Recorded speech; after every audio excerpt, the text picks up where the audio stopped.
Alright, you ready? Yep. Go.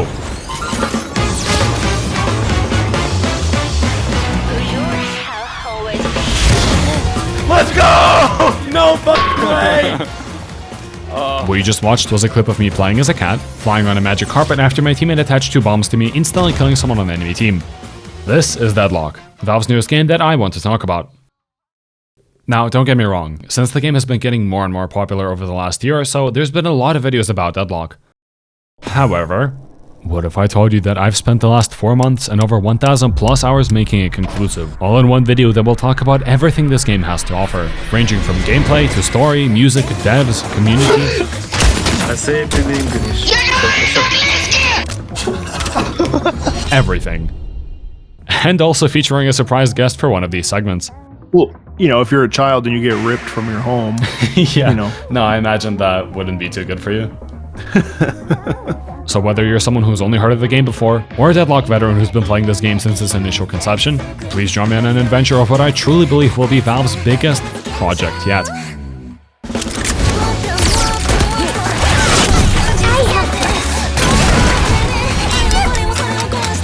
Three, 2, 1, go. Yo, what is happening?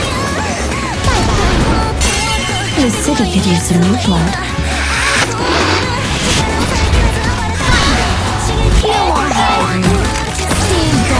Go. We got sent to a game! I'm done!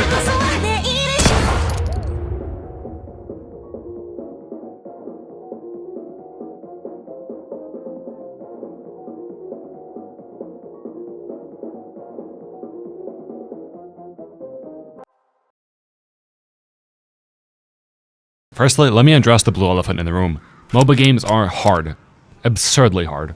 Which is what Deadlock is. In fact, this might be a bold claim, but I believe that this is the single hardest genre in the entire world to play, and let me tell you why. To be able to play a game like this effectively, you need to know how the leveling system works, what your character gets from leveling up, and what their base stats are, the abilities of every character, how the abilities change whenever you level them up, the interactions of all abilities with one another, every item in the game and the stats they provide. Of course, you also need to know the map layout, map rotations, creep wave management, economy management, tower pushing, hero matchups, tower aggro management, and movement. I think it's necessary for me to point this out right at the start, as this is the biggest thing stopping more people from playing this genre. The learning curve for MOBAs isn't a curve, it's a fucking cliff. And there's actually a really simple reason that this type of game is so unfriendly to new players. All of your skill revolves around one thing and one thing only: knowledge. For example, if a pro Valorant player switches to CSGO or the other way around, there are differences between the games, yes, however the similarities can generally carry you to at least be decent at the game. Try that same thing with a MOBA and you'll get flamed with slurs like you've never heard before. Now, this might be a controversial opinion, but I believe that everything I just listed is actually a positive. Because you know what happens when you give players with the mental age of toddlers 40 different characters and over 100 items to play around with? The answer is pure chaos. That's okay. Like, actually, that's fine. That's so fine, actually.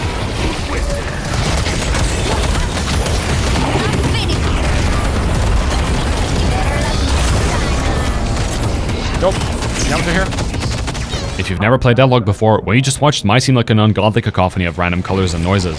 And you wouldn't necessarily be wrong in that assessment either. However, I believe it's in this chaos that the genre thrives. There's always something happening in a MOBA, and depending on how well you understand the madness, you can use it to your advantage. Yeah, guys, please flip. Nice! Let's go! That worked out!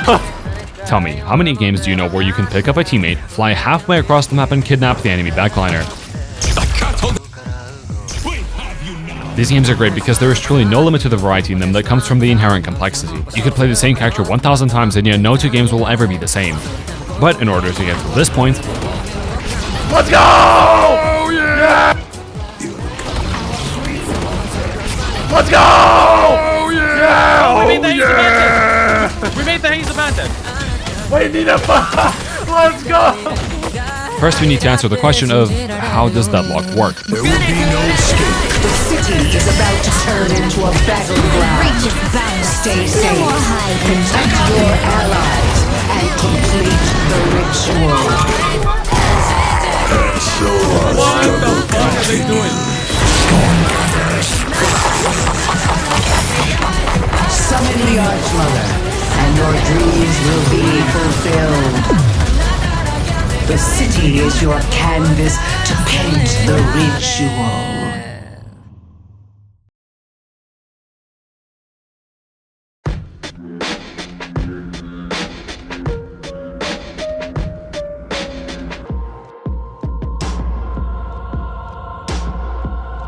The first 2 minutes of a Deadlock game are pretty simple. The map is divided into 2 sides like any traditional MOBA. The main objective splits off into 3 lanes, or in other words, 3 uncontrolled and unmonitored ecosystems. As one of the prisoners stuck inside the ecosystem with your lane partner, your only goal during this time is to win the lane.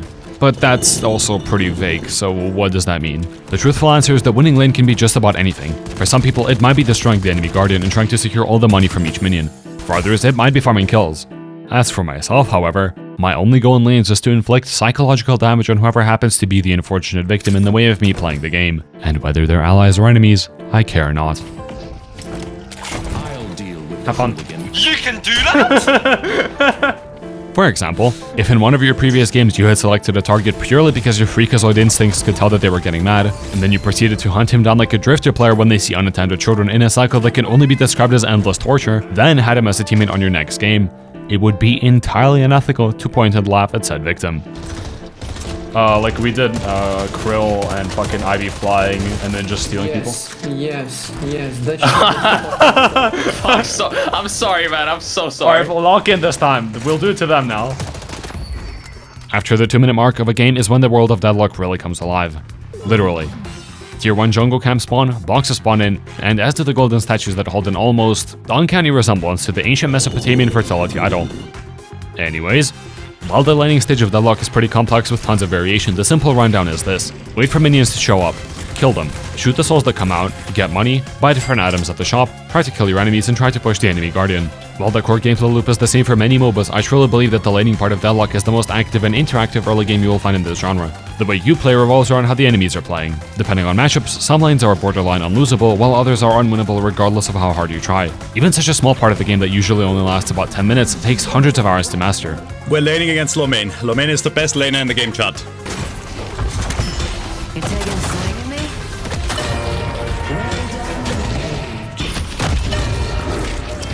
Ultimately, at their core, MOBAs are resource management games, and it's up to you what you do with your resources. You could push out the wave and then go break boxes to get a gold advantage on the enemy team, but unless you communicate your plan beforehand, then your lane partner could get got on and die, effectively nullifying the extra money advantage you would have had. Should you go for the minute 5 bridge buffs? How much money should you invest into the later items that will help you accelerate your farm versus items that will help you survive right now and not feed the enemies? Not only does the answer to each question change from game to game, but lane to lane and character to character. All of these are real things you could and probably should consider when playing Deadlock. I, on the other hand, am a little, special when it comes to this part of the game because gun to my head, I still wouldn't be able to focus on anything happening during the laning phase.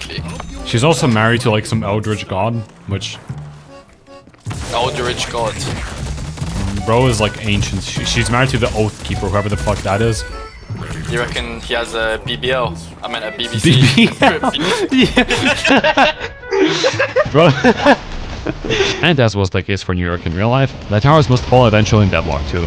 Except, you know, instead of it being a national tragedy, the only thing that changed is that we're entering the mid-game now. Yay! Come here! I can't! Oh my god, bro. Oh my god. This shit is so fried. What is? Yeah, I got a triple! Oh my god!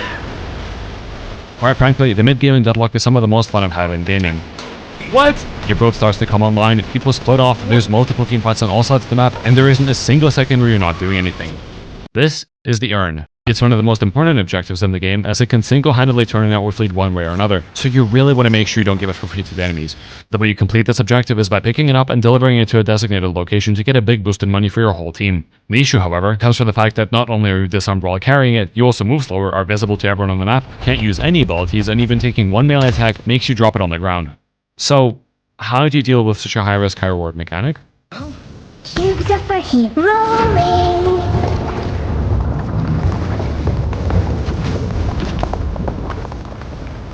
Wait, Viscous, you actually got it. Holy fuck. You are that guy. Get him. I'm coming! Get him!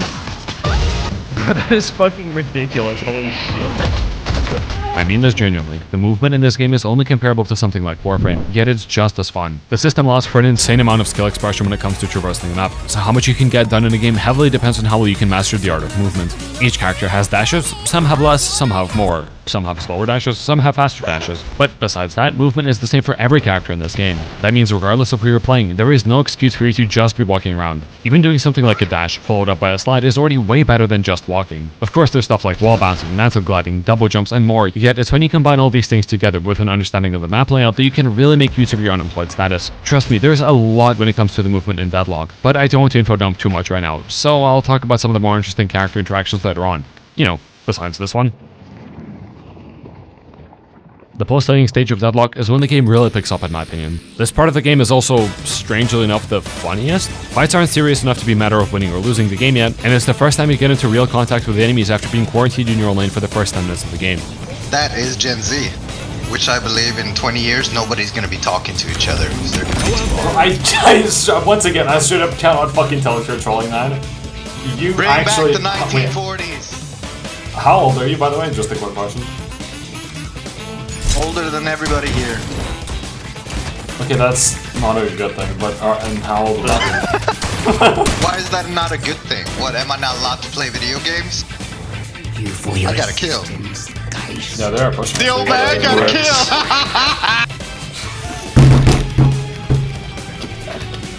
Yeah, this is not a real game, dude. This is not a real game. This is not fucking real, bro.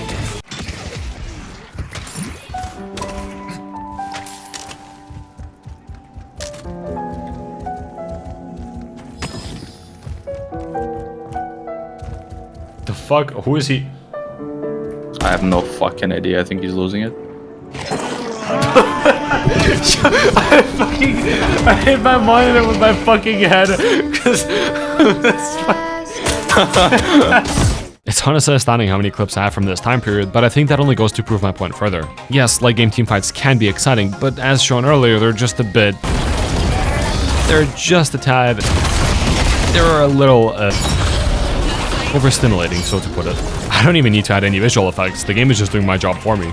The reason I have so many clips of roughly the 20-minute mark is because that's when everyone wakes up and actually starts playing the game. Standing still is a crime in Deadlock, punishable only fairly by the lost screen. There truthfully isn't a moment during this period where you can't be doing something, whether it's creating space for your hard carry to get enough farm, maybe getting the farm yourself if you're said hard carry. You can go break boxes, deliver the urn, steal enemy farm, make enemies chase you around the map like you're playing fucking Subway Surfers. All of these are valid and legitimate ways to play the game that contribute towards victory. But what if you don't want to play the game fairly? What if you just want to ruin someone's day? Make them think about a game that was so bad that anytime they see two specific actors on the enemy team, they start sweating profusely. Well, let me introduce you to my personal favorite way of playing this game. You could just start hunting people. Guys, there's no laws against cyberbullying in Deadlock. You could just pick victims and make their life hell. Make them abandoned, put the enemies into devious contraptions, or trick shot them for no fucking reason. Wait, that's actually crazy. That was like a perma stun, no? Holy shit. Wait, honestly, he said honestly.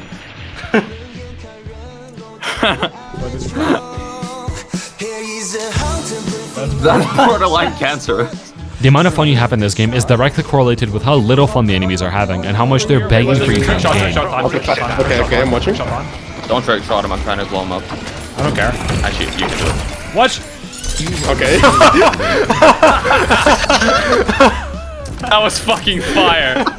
Something I've picked up on over the years from playing MOBAs is that whenever you eventually psyche break your enemies, when they inevitably start begging for you to end the game and to put them out of their misery, never ever back down. Make them sorry for even thinking they had a chance against you. If it wasn't obvious before, I did in fact play Techies in Dota 2 before his rework a few years ago. Ever since then, I've been chasing the high of blowing people up, and doing shit like this is the closest I've gone yet. By the way, I could keep talking for a long time while different clips play of me harassing strangers. I have a concerning amount of these if I'm being honest. Is it bad that this is what gives me the most joy in this game? Maybe, but if you think about it, none of this would have happened if Valve didn't ruin Techies for me. And since I'm already digging myself a grave, I might as well mention that my two most played characters by far are Bebop and Seven. Feel free to form your opinion of me based on that information alone. I would not condemn you for doing so.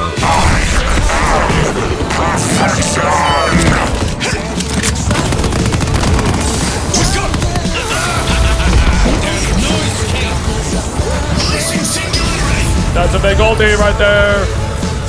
Holy shit, well played, boys. The late game of Deadlock can only be described with one word: exhilarating. And there's one very specific reason for that. The items that are in this game are ridiculous, to put it simply. To prove my point, this is a Dota item.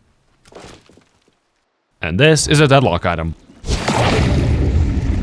Now, feel free to tell me which you think is cooler, but I believe that unless you're a rodent thinking of making this his next house, the answer is pretty clear. The wackiness of the items is quite frankly unmatched for MOBA, and it leads to some of the most fun gameplay I can think of. There are items that make your bullets ricochet, items that make you shoot 15 bullets at once, items that make your bullets apply bleeding to your enemies, and there's a reason I listed those 3 specific ones. It's because everything works with one another, and it makes theory crafting builds as fun as actually playing them.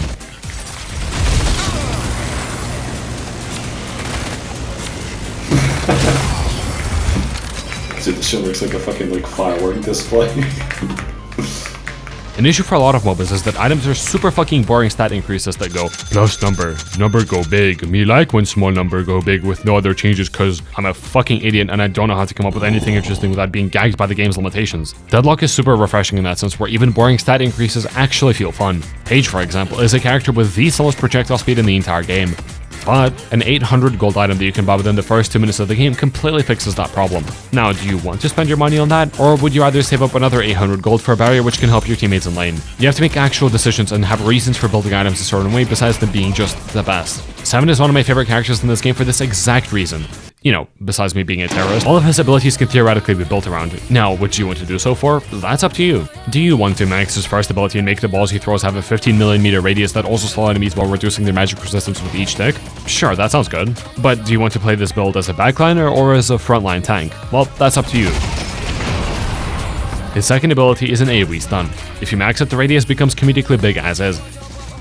But get just a few items for range, a few for survivability, most importantly Echo Shard, which allows you to refresh any non-ultimate ability, then everything truly starts to come together.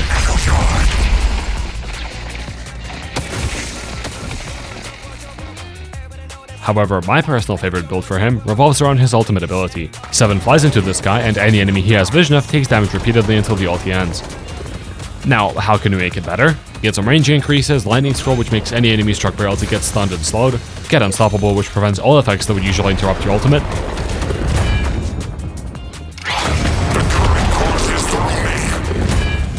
get some duration so that everything lasts longer, escalating exposure which reduces the resist of enemies with each tick as mentioned prior, and then just spam the fuck out of lifesteal. Boom, you are now effectively a flying, mobile, unstoppable lifestealing god that gives cancer to anyone unfortunate enough who dares to come into contact with you. That sounds fun, right? And that's just one build for one character. In a game like this where even the cheapest item makes the world of difference, there are truly no 2 games that play out the same. There's an infinite amount of uses for each item and character, and it's my favorite part of the game bar none. Maybe it's just the Stockholm Syndrome talking due to prolonged exposure to Dota, but a game where items actually feel fun is revolutionary in the modern gaming world, where everything otherwise is just a boring fucking stat increase. This game is truly almost a roguelike in its item building, and that's not even mentioning the literal roguelike mode where the game chooses items for you. One's so ridiculous and fun that I legit don't even want to spoil too many of them.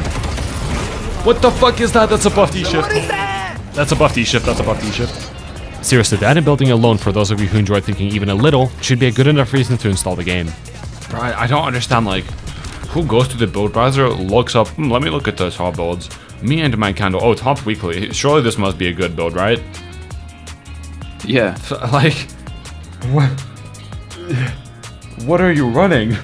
In case it isn't obvious by now, this entire segment was designed for me to promote my own builds. Please use them. All of my builds are titled with nothing ever followed by the build's purpose, so look them up and see what they have to offer. You can tell if a build is mine because it's usually the one with the worst profile picture attached. Some of the builds are more special than others, but for characters I actually give a fuck about, I legit try to make something worth using. So once again, if you're tired of this being at the top of the build browser, help my cause and use my builds. What was the video about again?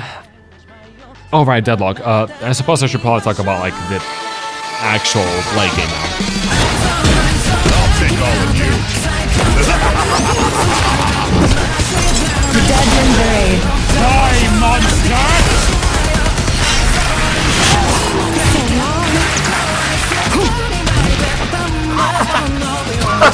No! There's no way! Oh! No!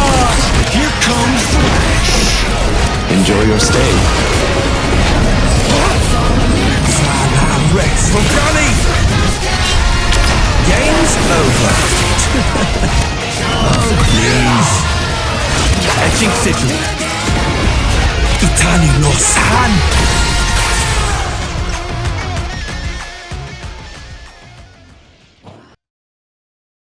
The actual late game of Deadlock is both the most stressful and the most rewarding part of the game. It's at this point when you have all of your previously mentioned wacky items, all of your enemies have their items, and 1 or 2 teamfights will decide who ultimately ends up winning or losing. Personally, I don't struggle with it. However, Deadlock is what you call a team game, and by that I mean that it's your responsibility to try and stop your team from taking dogshit fights and feeding for no reason. Oh, we can't contest this, don't bother. They use Graves ulti, so I'll just get back. Get back. They delivered the urn. Why are we like just feeding for fun? I don't understand. Like it's so fucking obvious to just not go in there, man. Okay, cool. In the late game, there is only one thing that takes priority above all else. One deciding factor that will influence how you and your enemies fight. The main thing you should be worried about is mid-boss. It's mid-boss.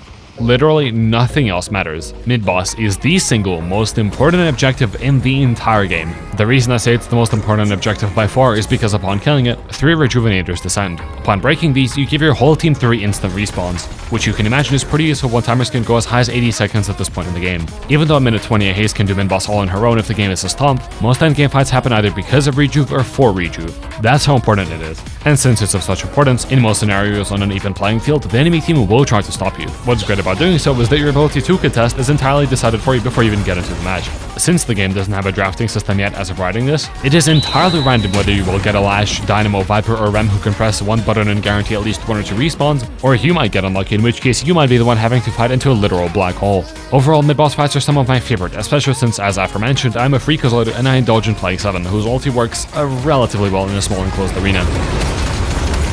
Holy shit. Upon taking mid-boss, the game draws to its natural conclusion, and all that's left is to destroy the enemy shrines, destroy the patrons, their 2 different stages, and that's it. You won a game of Deadlock. So, what now? Well, to be honest, that was only the rough outline of a Deadlock game. For every 2 things I mentioned, there are 20 I didn't. However, there's a very specific reason for that, one that I have purposefully not mentioned so far. This game gets updated. A lot. It's honestly astounding how much this game gets updated considering, well, it's a Valve IP and they're not exactly known for making the most frequent updates ever. For reference, this is what the game originally looked like. Then they decided to completely redo the map and most of the visuals, which turned into Deadlock as most people knew it when it first became popular. And a year later since then, it looks like this. The game is currently in closed beta test, yet it doesn't feel that way at all. It has so much style it's unreal. I actually don't know how Valve keep pulling it off, but a character like Lash, whose official lore literally just says Jacob Lash is an asshole, has infinitely more personality than any dog shit made by Riot in the past 10 years that I can think of.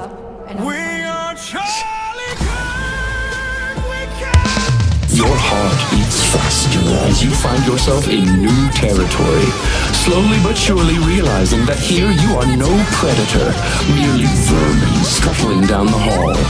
It won't be long before you find yourself feeling something that's eluded you for centuries. Fear.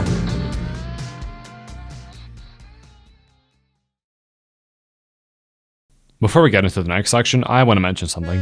These videos take a lot of time. They also cost a lot of money, which, due to being a bitch when it comes to copyright, I don't have. Like, literally, a video that took me 9 months to make didn't make a single cent because I used 30 seconds of someone else's song.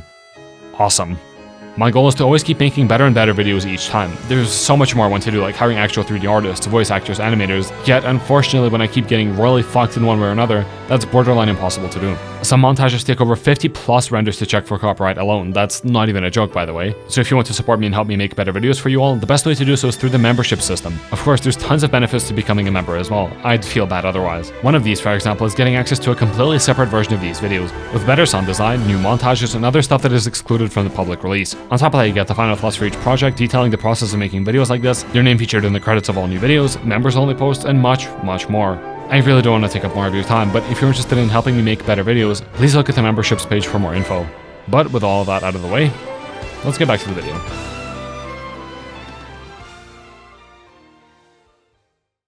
What if I told you that one of the best aspects of Deadlock I haven't mentioned yet is the lore?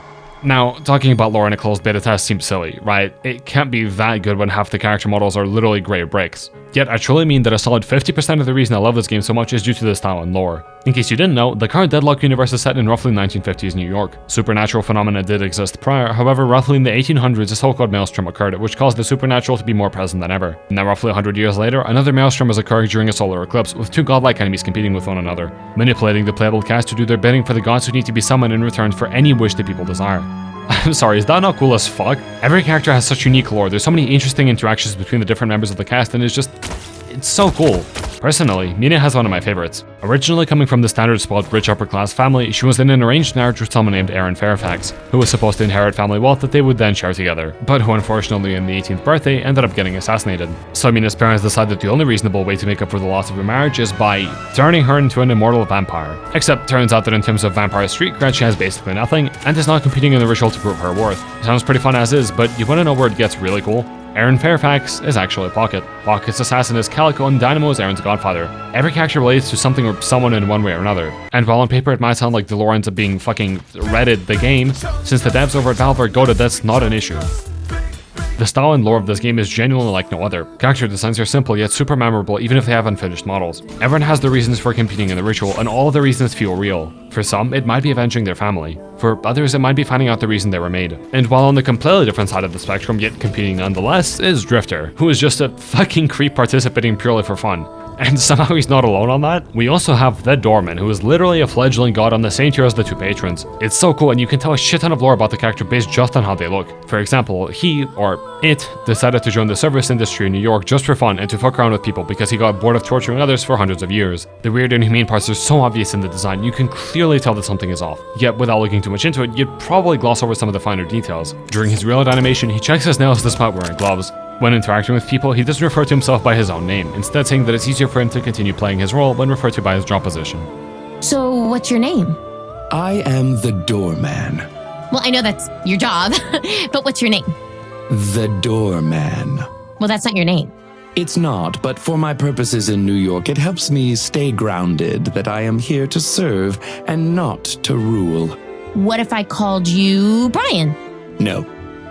His whole design revolves around doors and keys in the most literal interpretation of the job by a god who doesn't understand humans. The door part of his kit? Well, a door is a gate that you can walk through that takes you somewhere else, right? But to a god, a more practical solution might include portals instead, so that's what his kit is. He understands that bells are annoying, so he uses that as his main source of damage. And now, I will show you exactly one voice line of what happens when he uses his ultimate ability.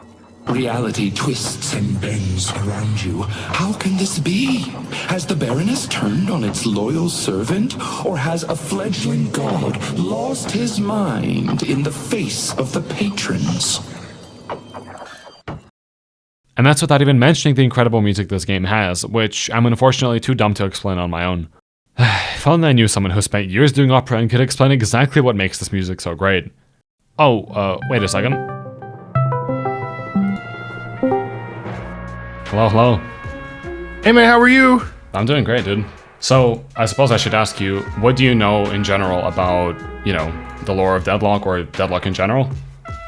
The lore I know very little, but the game itself, I think I have like 7 or 8 hours in it. Right.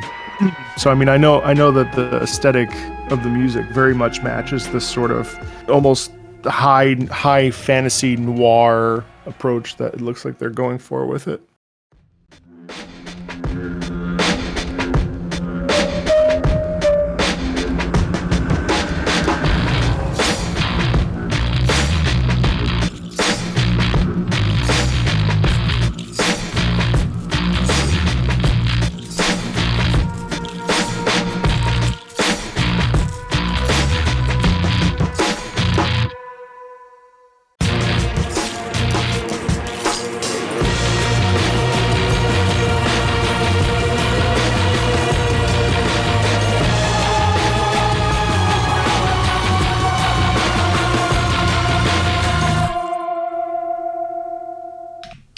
Alright, so that was the first one. I like how there's like an implicit danger with not even with the rhythm pattern, but also with like that drive is kind of like, okay, we gotta go and do this. We have to sort of like rally ourselves. But then as it kicks in, there's a chorus and there's that forward momentum in it that's really like, all right, this is do or die. Like I have to make a decision here. I have to just like, all right, here I go. I'm cracking my knuckles and I'm lurching forward. You know what'd be interesting? I think let's listen to the next one because this is kind of like the two opposing sides, the Hidden King and the Archmother. So that was the Hidden King, and I think it'll be interesting to listen to the Archmother, just to see the contrast in them. Sure.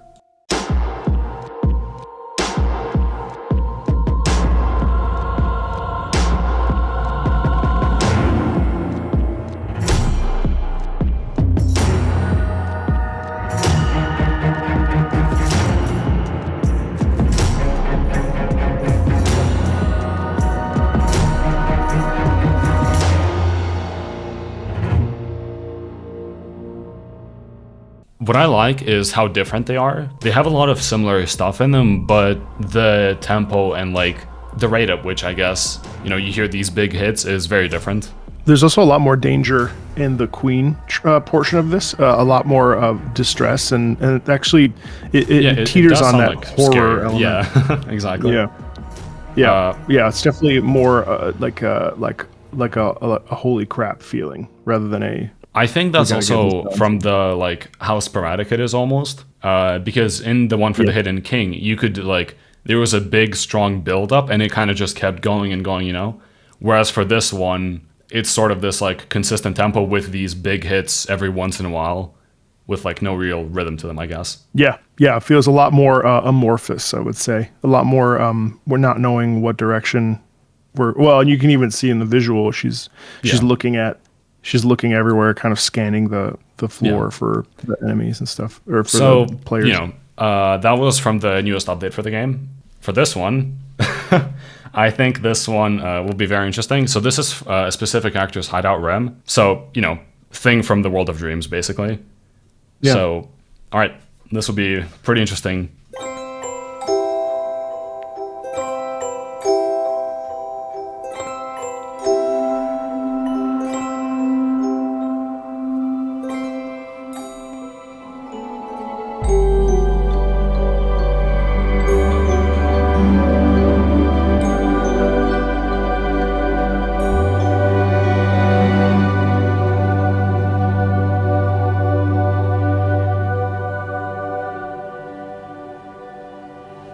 I really like the part right at the end. So I mean, obviously we get the like dreamscape sound with the twinkling glockenspiel, and you know that sort of like bright, brilliant lullaby quality throughout it. But then the end is actually interesting because finally at the end, now obviously there's some little micro shifts and stuff that happen throughout that, but the end is really cool because the end is where we actually get into the danger with that low drone, right? And that is such a.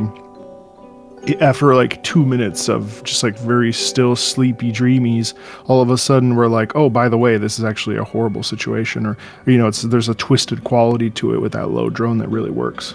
Yeah, definitely. I think this might actually be like one of my favorite tracks from the game, just because of, first of all, well, it's a complete curveball from the rest of the, you know, soundtracks. But I think in general, it has that like very, it is very like lullaby-esque. I mean, you know. Or innocent too, yeah. Yeah, right. Exactly. But once again, with that last part, you know, definitely shows the almost reality of the situation, I guess, where it's not all, you know, happiness. Well, you know, if you're a child and you get ripped from your home, you know. No, I imagine that wouldn't be too good for you. That one, I think, yeah, I really like that one. I don't know. Yeah, it's very peaceful. It's very peaceful.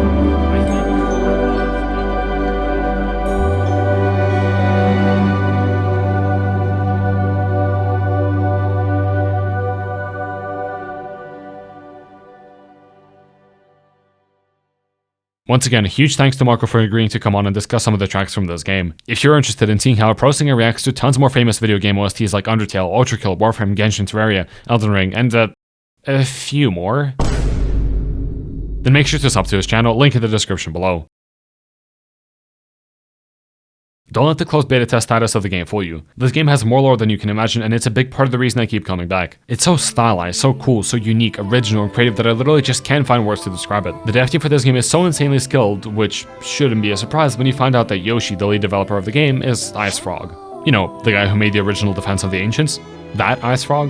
The whole structure of this game is based on community and Valve interacting with one another in hopes of making the best product possible. People leave feedback on the forums, Valve see what people have to say and act accordingly. Deadlock is one of the only games I can see a certain future in because I know these devs. The unique identity of MOBAs, while adapted into a modern, different genre, lives on in this game, and it feels great to be excitedly waiting alongside other members of the community for updates that I know will make the game better instead of ruining the foundation established prior. Not to get too deep on you in a Deadlock video, but the world is already unstable enough as is. Now more than ever, people need games they feel like they can rely on, and in a point in time where every AAA project is there to steal your money most effectively in 2 weeks and then go bankrupt, it feels so refreshing to have a game I can blindly trust for once. It's easy to write off multiplayer games altogether when you've been screwed over again and again and again, but if that feeling has been crushed for you like it has for me, I urge you to try Deadlock. Yeah, I mean, I can see in the top right.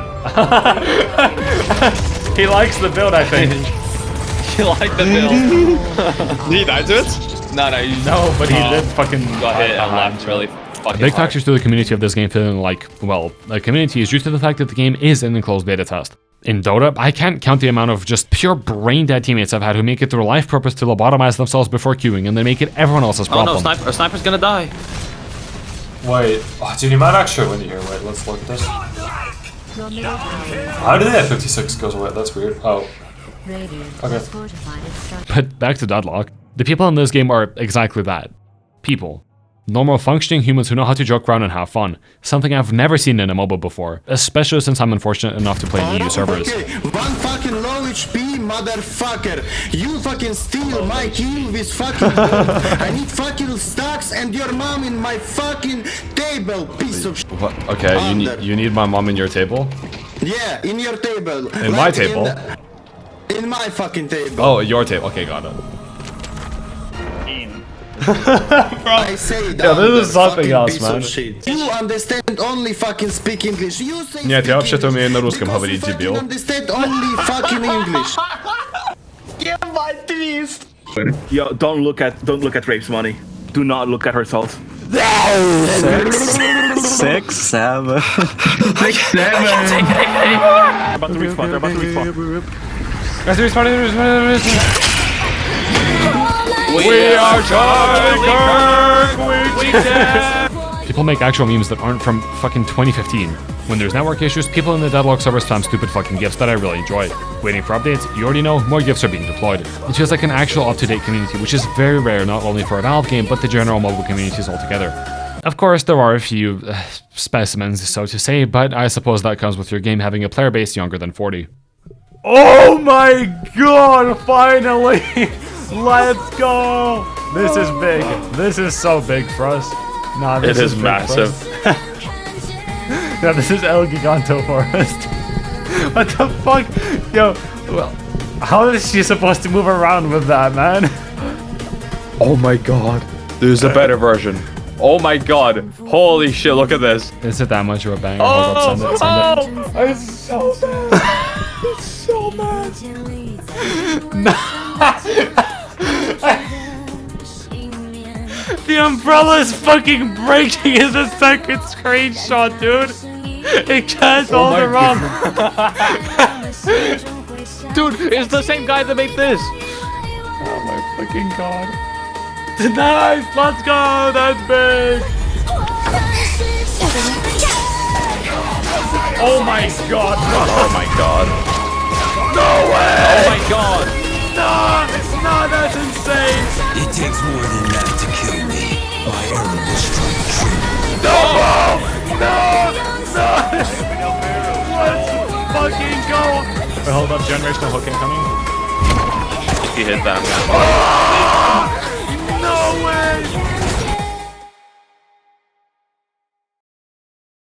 At this point, even if you've had no idea of what the game is before clicking on this video, by now you probably have a general grasp, so I feel like now I should probably address the mods that I play with. Thankfully, I'm not going to have a parasitical moment because I don't play with those types of mods.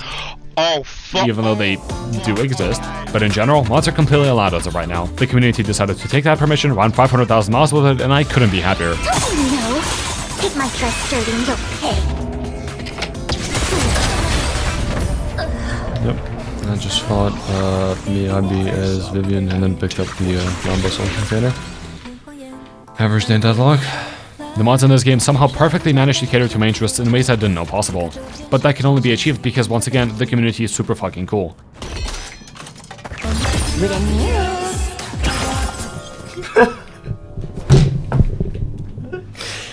Oh my fucking god. Holy fuck, that's so good.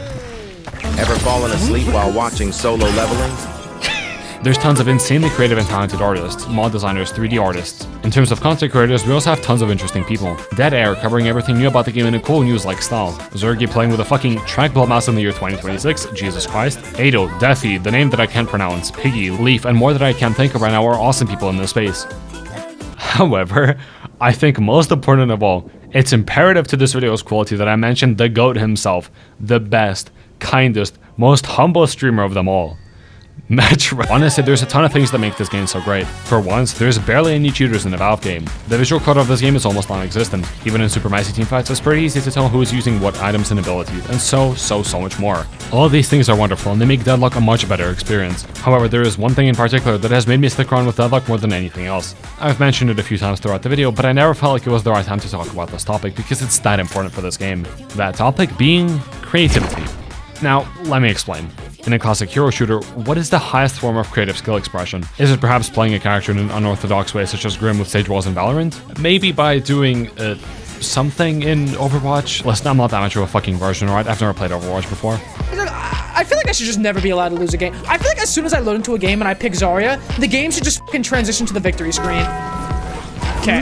No. My point being that while there are ways to think outside the box in hero shooters, that playstyle might depend on matchups, maps, etc. In MOBAs, well, this is way less of an issue due to the fact that you can buy items which are roughly 50% of what contributes to your total strength in the game. There are still objectively best things to buy, stats that are so fine-tuned that a 15 gold difference is counted as OP and broken. Have you ever waited 9 months for a patch and yet all you get is a +2 base strength to your character? This is not fun.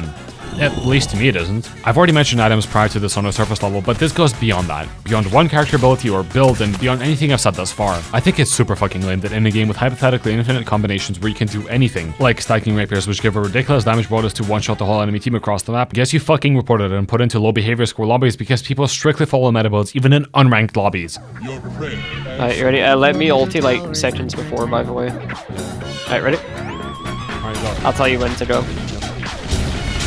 Go. Oh my god! That was pretty good, no? I think that was pretty good. So... Wait, I want to unmute them now. Yeah, I'm gonna unmute as well. What the fuck?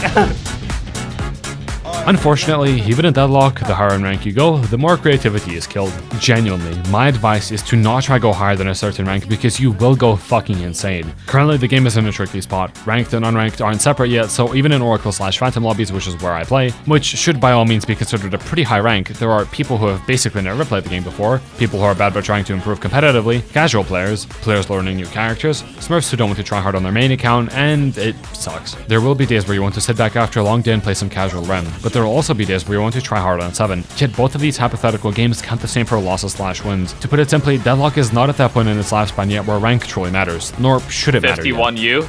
16 16, 24, 25, oh 26. My okay, how oh, that was an Oracle 6 game. Whoa. I'm sorry, I'm Ascendant 1? And I am Phantom 4. How does that... How does that average out to Oracle 1 or Oracle 6? Okay. Yeah, for sure, dude. Do stupid builds and have infinitely more fun that way, regardless of where that'll put you on the ranked leaderboard. And as much as I hate to admit it, I'm super guilty of this as well. I get very tilted when I'm playing 7 and then I get teammates who get 0 kills and are dead half the game. I could lie to you about how perfect of a person I am and that I would never flame my teammates, but that would also straight up be a fucking lie.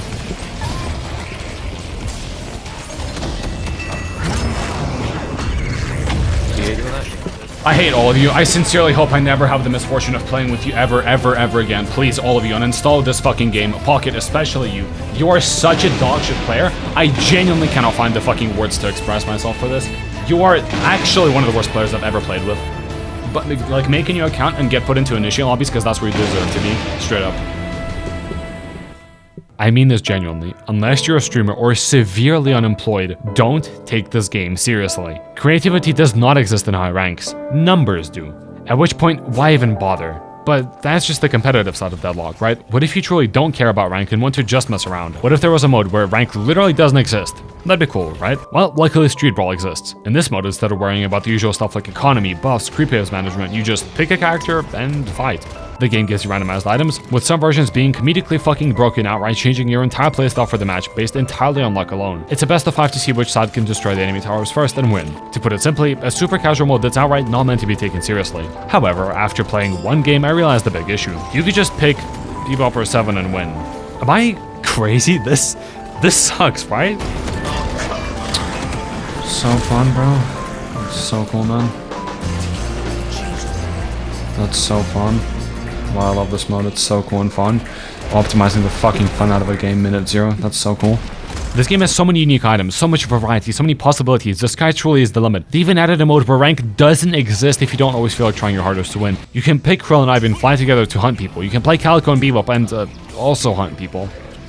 Rough examples, but the game is a literal playground with 5 billion possibilities. Yet the toddlers have figured out the most meta way to build a metaphorical sandcastle, and if they have to slightly deviate from their left to right build path that they think is most optimal, oh, they'll get real mad. There's nothing wrong with wanting to play competitive games competitively, it's kind of in the name. But when we start optimizing the fun out of every single aspect of the game to the point where we're blindsided to the very things that made us attracted to these games in the first place, I think at that point we start to lose the plot. I hope that everything I've shown you today was enough for you to at least slightly understand why I truly think Deadlock will be the next big thing. Both the extreme highs of this game, but also some of the more depressing lows. I suppose my final words of advice, even if they're from a 7 and Bebop player, would be this. Play video games for fun, or at the very least, try to sometimes find joy in the misery that are competitive games. Appreciate the art style and lore, listen to the music, try unconventional builds, and most importantly, make sure to become a member so that I can commission more for a Lash mod.